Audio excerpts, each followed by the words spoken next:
to understand the greater objectives in society and things of that sort. And what's the most famous opinion in the Maliki madhab? You know, it's funny because we have these, like we basically have reduced like every madhab to like a famous opinion or two. Okay, what's known as Sadl, the hands to the side. Okay, unfolded hands in salah. That's the most famous opinion of the Maliki madhab, that you'll see most Malikis, they will pray with their hands to the side. This is a very, very, very interesting debate amongst the ulama. Why? Because those that want to prove that this opinion is baseless will say that he only did this because his shoulders were dislocated. And there were students that came and they saw Imam Malik rahimahullah praying with his arms to his side, and they went back and they told their students that you know, this is what Imam Malik was doing, so we should all do this too. However, honestly, and I have to say, some of my teachers said that, and I find it to be very untrue to the text. I really do. I think there's a lot of madhabism there, there's a lot of asabiyah there, so to try to prove the opinion baseless. And the main thing that's used as a proof of that is that Imam Malik rahimahullah narrates in his Muwatta that the Prophet ﷺ mentioned that we the Prophets were told to put our right hands over our left hands in salah. However, Imam Malik purposely leaves narrations in al-Muwatta that he doesn't agree with. He even said it himself. He said that we left some of the ahadith in al-Muwatta لِيَعْلَمَ النَّاسِ أَنَّا عَلَى عِلْمٍ تَرَكْنَا, that we are upon some things of knowledge, that there are some things that we do, or that we understand these ahadith. We want people to know that we know these ahadith, and we still chose a different hadith or a different interpretation. So for example, in the Maliki madhab, Imam Malik rahimahullah doesn't hold that the 6 days of Shawwal should be fasted. You know, he actually sees a problem with fasting or specifying the 6 days of Shawwal in Shawwal. Alright? Meaning in the Arabic language, sitta min Shawwal, 6 from Shawwal onwards.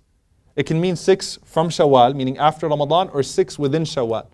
Imam Malik says, I did not see the people of Medina trying to fast 6 days in the month of Shawwal. Rather, what the Prophet ﷺ meant was 6 days after Ramadan is over, because the Prophet ﷺ says that a hasana bi'ashri amthaliha, that a good deed is multiplied by 10, and so you have a month that's multiplied by 10, that becomes 10 months, and then 3 days and 3 days multiplied by 10 becomes 60 days, 2 months become the entire year.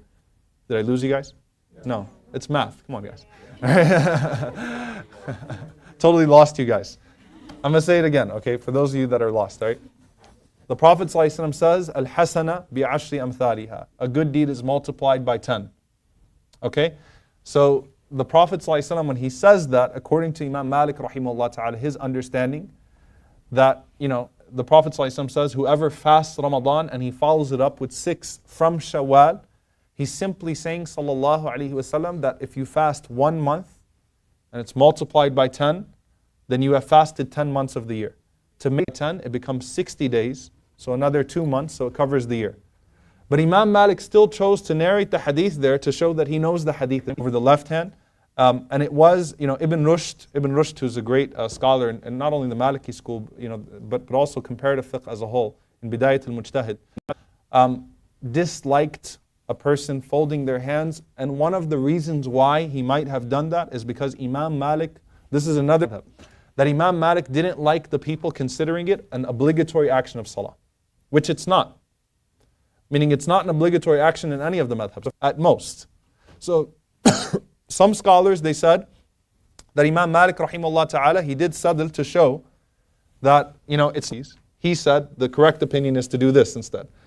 So the point is, this is a debate within the Maliki madhab, but it's not, I don't think it's true to the text and to the way we understand Maliki usul to say that this was only because his shoulders were dislocated. Because there are clearly narrations that have been attributed to him in the earliest texts of Maliki fiqh.